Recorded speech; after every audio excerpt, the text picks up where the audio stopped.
시편 23편을 통해서 주님이 주시는 위로와 은혜라는 제목으로 말씀을 나누고자 합니다. 나는 신발이 없음을 한탄했는데 라는 글을 보게 되었습니다. 미국 출신의 작가인 강사인 데일 카네기라는 사람이 있습니다. 그는 한창 활동하던 시절에 대공황이 닥치는 어려움을 겪게 됩니다.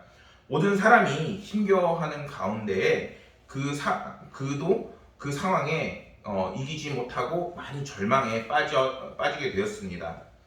더는 희망이 없었던 그는 강물에 몸을 던지려고 강 쪽으로 가게 됩니다.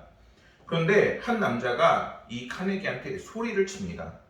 뒤를 돌아보니 두 다리를 잃은 사람이 바퀴 달린 판자 위에서 앉아 있는 것이었습니다.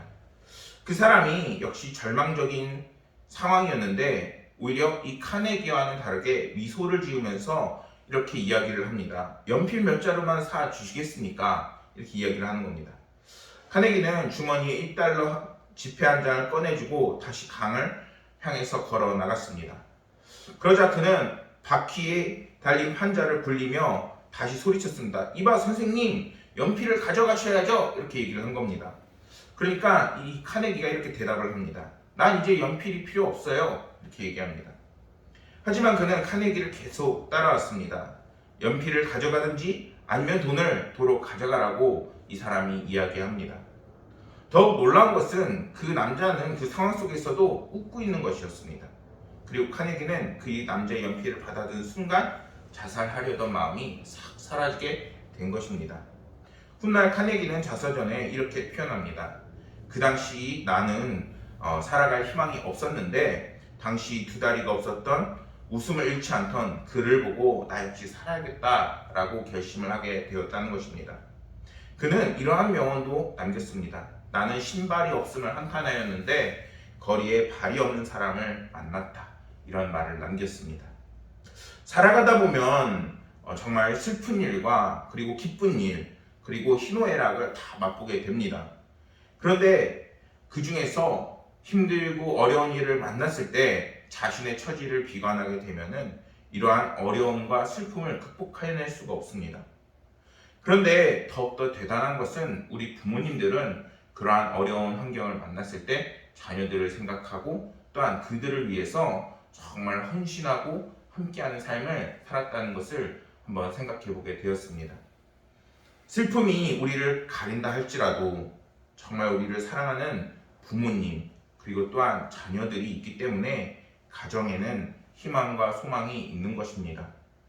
문제가 많다고 고단하게 만드는 세상에서 우리가 부모님의 사랑을 잃어버린다면 우리는 하나님이 주시는 위로를 잃어버리게 되는 것과 같은 것입니다. 우리는 하나님이 주시는 위로가 말씀 속에 또 가정 속에 또 교회 속에 있음을 한번 생각해 봐야 되겠습니다. 오늘 말씀에서 시편 23편의 저자는 여호와께서 자신의 목자이시기에 자신은 부족함이 없다라고 말을 합니다. 여기서 부족함이 없다는 것은 하나님께서 책임지시는 사람을 의미합니다. 하나님은 하나님께서 책임지는 사람에게 결코 부족함이 있게끔 내두시지 않으십니다. 신명기 2장 7절 말씀을 보면은 내 하나님 여호와께서 내가 하는 모든 일에 복을 주시고 내가 이 큰 광야에 두루 다님을 알고 내 하나님 여호와께서 이 40년 동안을 너와 함께 하셨으므로 내게 부족함이 없었느니라 이렇게 말씀을 합니다. 이제 이스라엘 백성들은 정말 척박한 광야, 밤에는 춥고 낮에는 덥고 정말 농사는 지을 수 없고 뱀과 전갈이 막 득실거리는 그 힘들고 어려운 광야 속에서 무려 40년이나 먹을 것, 마실 것, 입을 것, 쉬는 것을 하나님께로부터 공급받아서 살아갈 수 있었습니다. 그런데 하나님께서 오늘 말씀을 우리에게 주시는 것은 오늘날 현대사회, 문명이 발달하고 정말 많은 것들이 발달한 이 사회이지만 이곳에서 정말 채워지지 않는 삶을 살아가고 있는 우리들에게도 하나님께서는 내가 너와 함께 계시다 라고 분명하게 말씀하고 계신다는 것입니다. 하나님은 우리의 목자가 되셔서 그 책임지는 성도들에게 이제는 아낌없이 베푸시고 그리고 은혜 더해 주실 것을 말씀하고 계십니다. 그래서 하나님은 당신을 목자로 삼아 따르고 의지하는 자들에게 이제는 부족함 없이 채우고 인도하신다는 것을 우리는 분명히 잊지 말아야 합니다. 시편 34편 10절의 말씀에 보면은 젊은 사자는 궁핍하여 줄일지라도 여호와를 찾는 자는 모든 좋은 것에 부족함이 없으리로다라고 말씀을 전합니다. 하나님께서는 정말 힘들고 어려워하는 모든 하나님의 백성들을 이제는 정말 힘 있고 능력 있는 세상 속에서 혼자 살아나가는 정말 젊은 사자와 같은 사람들에게 정말 잡아먹히게끔 내버려 두지 않으십니다. 때로는 우리에게 피할 곳을 주시고, 때로는 우리에게 필요한 것을 더해 주시고, 때로는 우리의 모든 상황을 인도하시면서 때로는 오늘 말씀에 나오는 목자처럼 우리의 삶을 이끄시게 되는 것입니다. 중요한 것은 과연 그분이 나의 목자인지를 과연 내가 믿고 또 따라가고 있냐는 것입니다. 시편 34편 10절에서 젊은 사자가 궁핍하여 줄이다는 것은 이제는 그 사자에게 허락되는 먹이조차도 이제는 하나님께서 허락하시지 않으면 안 된다는 것입니다. 그렇기 때문에 만물의 주인이신 하나님께서 함께하는 사람에게는 하나님께서 아낌없이 베푸심을 우리는 다시 한번 깨달아야겠습니다. 세상이 여러분들을 힘들게 하고 고단하게 만든다 할지라도 여호와 하나님을 나의 목자로 여기고 늘 의지하는 모든 성도님들이 되기를 소망합니다. 그럴 때 하나님께서는 이스라엘 백성들을 책임지시고 이끄신 것처럼 우리의 삶을 반드시 이끄실 것입니다. 팔레스타인 땅은 1년 중 절반이 황무지로 변합니다. 이 사실을 생각해 볼 때 양들에게 좋은 풀을 먹이기 위해서는 목자의 굉장한 노력이 필요합니다. 그리고 세찬 물결이 흐르는 시내로 인도해 버리면은 이 양들이 떠내가 버리는 안타까움이 펼쳐지게 되는 겁니다. 다리가 짧기 때문이죠. 근데 양들을 이끌고 정말 쉴만한 물가로 인도하게 되면은 그것만큼 양들이 편안하고 그리고 만족을 누리는 것이 없습니다. 세상에 홀로 나아가면은 늑대와 거친 환경들이 이제는 그들을 잡아먹고 죽이려고 합니다. 좋은 목자를 만날 때 양은 더할 나위 없이 행복함과 만족을 누릴 수 있게 되는 것입니다. 하나님 역시 오늘 말씀에서 우리의 선한 목자가 되어주신다고 분명하게 말씀하고 계십니다. 요한복음 10장 10절과 11절 말씀을 보면은 도둑이 오는 것은 도둑질하고 죽이고 멸망시키려는 것뿐이요 내가 온 것은 양으로 생명을 얻게 하려고 더 풍성하게 얻게 하려는 것이라 라고 말씀하고 계십니다. 그리고 분명하게 선포하십니다. 나는 선한 목자라. 주님은 결국에는 우리에게 선한 목자가 되어주셔서 이 세상에 오신 이유가 우리에게 풍성하게 더해주시는 것이라고 분명하게 말씀합니다. 그리고 주님은 결국에 그 양들을 위해서 친히 십자가에 달려 돌아가시고 이제는 부활 승천하심으로 지금도 주님을 의지하고 함께 나아가려고 하는 자들에게 이제는 큰 위로와 은혜를 더해주시게 되는 것입니다. 오늘날 우리의 삶에 정말 척박하고 힘들고 어렵지만 만약에 여전히 힘들고 어렵다면은 그 속에 정말 주님께서 주시는 위로가 있는지를 한번 살펴보시기 바랍니다. 그럴 때 하나님께서는 이제는 다시 한번 우리를 부르시고 그리고 내가 정말 주님과 만나야 할 때임을 이제는 우리는 알아야 하는 것입니다. 이와 반대로 세상에는 그리스도의 양을 노리는 거짓 목자들도 분명히 있습니다. 이 거짓 목자들은 오직 그 관심이 자기의 욕심을 채우는 데에 있습니다. 그래서 거짓 목자들은 인도받는 양들이 결국 죽게 만들고 그리고 사나운 짐승의 먹이가 되게 해버립니다. 사람들은 누구나 영혼의 안식을 원하지만 그 안식이 될 곳이 정말 어디에 있는지를 잘 모르는 경우가 더 많습니다. 어떤 사람들은 돈을 자신의 영혼의 안식처로 여기는 사람도 있고 어떤 사람은 자신의 취미가 자신의 영혼의 안식처라고 여기는 사람들도 있으며 어떤 사람들은 명예가 권력이 자신들을 채우는 진정한 안식처라고 생각하는 사람들도 더러 있습니다. 그러나 그러한 것들은 반드시 그 끝이 있으며 결국에는 자신을 구원하지 못하는 멸망의 길임을 우리는 깨달아야 합니다. 주님은 말씀하셨습니다. 그가 나를 푸른 풀밭에 누이시며 쉴만한 물가로 인도하시는도다. 우리가 오늘 말씀에서 양과 같이 평안과 안식을 누리기 원한다면 선한 목자이신 주님을 따라가야 합니다. 오직 선한 목자이자 주님을 따라 그분의 음성을 쫓아 살 때에 이제는 주님께서 주시는 영혼과 평안과 안식이 여러분들 삶 가운데 가득 넘치게 되는 것입니다. 3절 말씀을 보면은 시인은 하나님께서 당신의 이름을 위하여 자신의 의의 길로 인도하신다라고 말씀을 선포합니다. 성경에서 이름은 굉장히 특별한 의미를 갖습니다. 왜냐하면 그 존재의 그 본질을 나타내기 때문입니다. 특히 하나님의 이름은 하나님의 그 속성을 나타냅니다. 가장 대표적으로 우리가 잘 알고 있는 것이 여호와라는 하나님의 이름입니다. 이 이름은 그 내력을 보면은 하나님께서 친히 그리고 모세에게 처음으로 알려주신 하나님의 이름입니다. 출애굽기 3장 말씀에 나오죠. 그런데 하나님께서 여호와라는 그 이름을 가르쳐 주실 때 그 상황을 살펴보면은 내가 정녕 너와 함께 있으리니 이렇게 말씀하시고 약속한 후에 곧이어 나는 스스로 있는 자라고 당신을 소개하십니다. 이는 스스로 있는 자라는 그 말씀의 의미에 여호와라는 그 의미에 이제는 내가 너와 함께 한다라는 의미 역시 담겨 있다는 것입니다. 오늘 시편 23편에서도 여호와는 나의 목자라고 말씀하고 있는 것은 이 고백에 하나님께서 자기와 함께 계시고 나를 인도하신다는 의미 역시 담겨져 있다는 것입니다. 목자는 양과 함께하고 양을 바른 길로 인도하면서 생명과 안식을 누리게 하는 자입니다. 그와 마찬가지로 여호와라는 그 이름에 당신의 그 이름과 함께하며 그리고 바른 길로 인도하시는 분이라는 그 의미를 우리에게 주신 것입니다. 3절 말씀에 보면은 자기 이름을 위하여 라고 성경은 말씀하는데 이는 하나님이 자기 이름의 명예를 위하여 우리를 의의 길로 인도하신다 라고 이렇게 보일 수도 있습니다. 그런데 자기 이름을 위하여 라는 것은 자기 이름이 그렇기 때문에 이제는 우리를 그렇게 인도한다라고 하는 것입니다.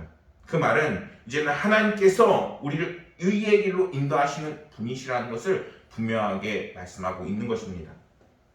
하나님은 그 이름에 그분의 속성을 분명하게 나타내고 계십니다. 그렇기에 다윗을 보면은 결국에는 그가 그 삶 속에서 굉장한 어려움과 그리고 고난을 만나지만 결국에는 하나님께서 인도하심을 믿고 따라나가 최후 승리를 얻고 그리고 하나님께서 결국에는 그를 부흥시키시고 또한 은혜 베푸시는 것을 볼 수 있게 되는 것입니다. 사랑하는 여러분, 이제는 여호와 그 이름에 전능하신 하나님 스스로 있는 자뿐만 아니라 정말 나를 인도하시고 나를 사랑하시고 나를 끝까지 책임지시는 하나님의 크신 뜻이 담겨 있음을 우리 다시 한번 묵상해 보길 소망합니다. 4절 말씀을 보면은 시인은 내가 사망한 음침한 골짜기를 다닐지라도 해를 두려워하지 않는 것은 주님께서 나와 함께 하시니라 라고 말씀하고 있습니다. 이러한 말씀은 성경에서 말씀하는 의의 길 가운데에 정말 우리의 삶이 때로는 사망 음침한 골짜기로 가는 것과 같고 때로는 어려움을 만날 수도 있다는 것을 얘기하고 있는 것입니다. 학자들은 이 상황을 이때 당시에 지금도 그렇지만 팔레스타인 지형이 깊은 골짜기를 염두에 둔 표현이라고 이야기합니다. 이러한 길들은 정말 겁이 나게끔 하는 어두침침한 길입니다. 이러한 길을 양들이 그들만 들어가게 되면은 결국에는 방향을 잡지 못하고 우왕좌왕하다가 말라 죽어버릴 수가 있습니다. 또 그런 상황 속에서 늑대나 들짐승들을 만나게 되면 결국 잡아먹히게 되는 것이죠. 목자의 그 인도가 없다면 그들은 방향을 잡을 수 없고 앞으로 나아갈 수 없게 되는 것입니다. 우리의 삶에 예비된 고난과 어려움이 분명히 있을 수 있습니다. 그런데 그 상황 속에서 하나님께서 우리의 키자비가 되어주시고 그 발걸음을 인도하신다면 하나님께서는 우리의 삶을 반드시 때로는 쉴만한 물가로 우리를 먹이시고 또한 평안과 위로를 더해주시게 되는 것입니다. 동행할 때는 위로가 있고 또한 우리가 정말 어려울 때에는 주님이 주시는 반드시 피할 곳이 나타나게 되는 것입니다. 한낮인데도 앞이 캄캄하고 땅이 꺼지는 듯한 충격이 있을 때 우리는 어떻게 해야 할까요? 선한 목자 되시는 하나님을 바라봐야 합니다. 그럴 때 우리는 주님이 주시는 은혜와 평강이 우리를 가득 채우게 되는 것임을 믿으시길 소망합니다. 시편 23편의 저자는 다윗입니다. 그는 사울에게 쫓기고 압살롬과 신하들에게 배신을 당하면서 그 죽음이 늘 가까이 왔습니다. 그런데 결국 하나님께서 주시는 안전함이 그와 늘 함께했습니다. 사도 바울은 이러한 하나님의 사랑이 이렇다라고 말씀합니다. 로마서 8장 35절과 37절 말씀을 읽어보면은 누가 우리를 그리스도의 사랑에서 끊으리요 환난이나 공고나 박해나 기근이나 적신이나 위험이나 칼이랴. 기록된 바 우리가 종일 주를 위하여 죽임을 당하게 되며 도살당할 양같이 여김을 받았나이다 함과 같으니라. 그러나 이 모든 일을 우리를 사랑하시는 이로 말미암아 우리가 넉넉히 이기느니라. 우리 부모님들이 지금까지도 정말 애쓰시고 또한 자녀들에게 사랑을 베푸시고 또한 우리 자녀들도 앞으로 더 많이 성장해서 부모가 될 것입니다. 그런데 그 길 가운데에 정말 주님께서 늘 함께 하시기를 소망합니다. 그럴 때 하나님께서는 그 어떤 사랑에서도 끊을 수 없는, 어떤 상황에서도 끊을 수 없는 그 사랑과 은혜를 베푸시며 우리의 삶을 부족함 없이 채우심을 믿으시길 소망합니다. 겨자씨라는 그 국민일보 채널에 잘 넘어져야 잘 일어섭니다 라는 글을 보게 되었습니다. 유도에서 제일 처음 배우는 기술이 무엇이냐? 낙법입니다. 낙법은 떨어지는 법, 즉 넘어지는 법입니다. 이기는 법이 아니라 지는 법입니다. 낙법을 아무리 예술처럼 잘해도 상대를 이길 수는 없습니다. 그런데 왜 유도의 그 낙법부터 가르칠까요? 제 아무리 유도 천재라 해도 경기 중에 반드시 넘어지기 때문인 것입니다. 그래서 낙법을 잘 익혀야 몸을 지킬 수 있고 또 계속해서 건강하게 유도를 할 수가 있습니다. 이런 상황을 보면서 우리의 상황도 때로는 넘어질 때, 실패할 때, 병에 걸릴 때, 그리고 열정이 안 통할 때 등을 만나게 됩니다. 그래서 우리 역시 마음의 낙법이 굉장히 중요합니다. 이런저런 이유로 우리는 넘어질 수 있습니다. 그럴 때 어떻게 해야 될까요? 이제는 우리가 힘내서 툭툭 일어날 수 있어야 합니다. 그런데 그렇게 일어나기 위해서는 우리에게 힘을 공급하시는 하나님의 은혜가 필요한 것입니다.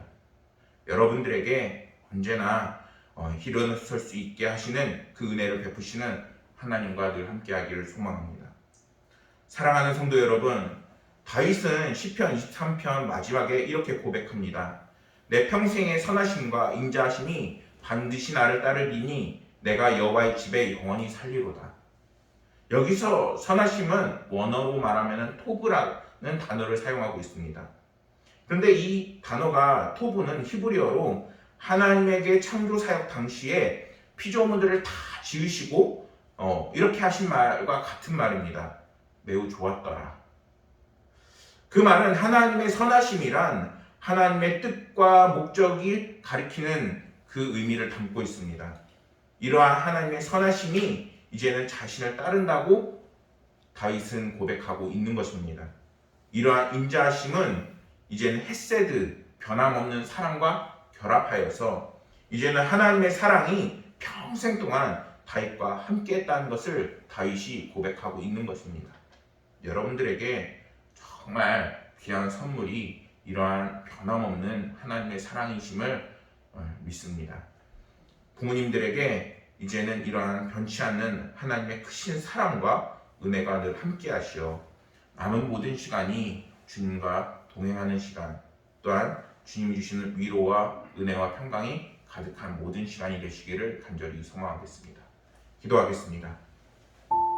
하나님 아버지, 오늘은 주님이 주시는 위로와 은혜 그리고 그 평강에 대해서 함께 나누었습니다.